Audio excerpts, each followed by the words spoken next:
এখন হ্যাঁ না লোকটা মারা যায় না, লোকটারে কামড় দিয়ে সাপে দৌড় দিছে, এবার লোকটা দাবড়াচ্ছে সাপটারে মারার জন্য, ধরার জন্য।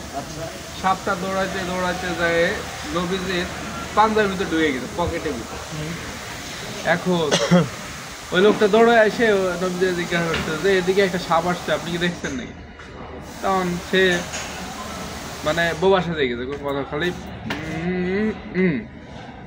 ওই লোকটা ভাবতেছে কি এ মনে পাগল, ঠিক আছে, চলে গেছে।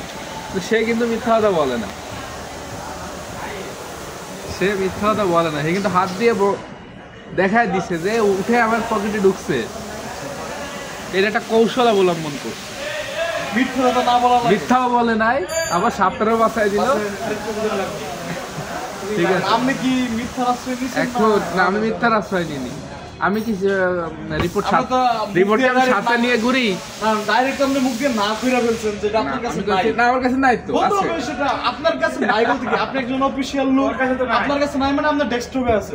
হ্যাঁ, এটা তো বলি না আমি, এত ব্যাখ্যা তো করা যাবে না। আপনার সাথে তো ফাইল তো আর পকেটে লিয়ে আমি করে। রাইট, আপনার উদাহরণ ছিল যে আমার ফাইলটা আমার ডেস্কটপে আছে। উদাহরণ দিছি, আপনি ব্যাখ্যা আপনি করেন।